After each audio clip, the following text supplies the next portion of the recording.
नमस्कार दोस्तों। आज हम एक बहुत ही खास विषय पर चर्चा करने जा रहे हैं। क्या आपने कभी सोचा है कि भारतीय नववर्ष कब मनाया जाता है? बिल्कुल। भारतीय नववर्ष आमतौर पर चैत्र शुक्ल प्रतिपदा से शुरू होता है, जो मार्च अप्रैल के बीच आता है। और यह अलग अलग राज्यों में अलग अलग नामों से मनाया जाता है। जैसे कि उत्तर भारत में इसे नव संवत्सर कहते हैं। सही कहा आपने। महाराष्ट्र में इसे गुड़ी पड़वा के नाम से जाना जाता है। और कर्नाटक, आंध्र, तेलंगाना में इसे उगादी कहा जाता है। तमिलनाडु में इसे पुथांडु के नाम से मनाते हैं।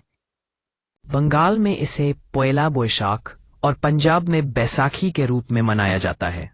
ये सभी नाम और तरीके दर्शाते हैं कि भारतीय नववर्ष कितनी विविधता से भरा हुआ है। लेकिन क्या आप जानते हैं इसका वैज्ञानिक आधार क्या है?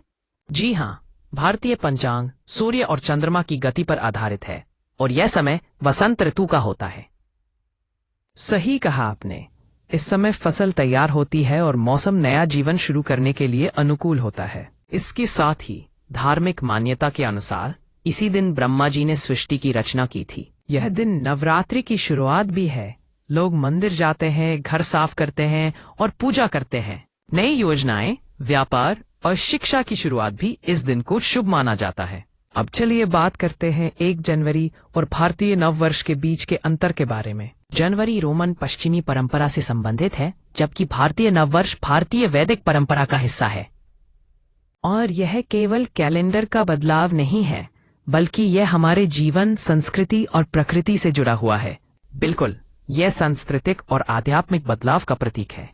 और दोस्तों, आज की चर्चा का सार यही है कि भारतीय नववर्ष केवल एक तारीख नहीं, बल्कि प्रकृति, संस्कृति और जीवन के नए चक्र का उत्सव है। हमें उम्मीद है कि आप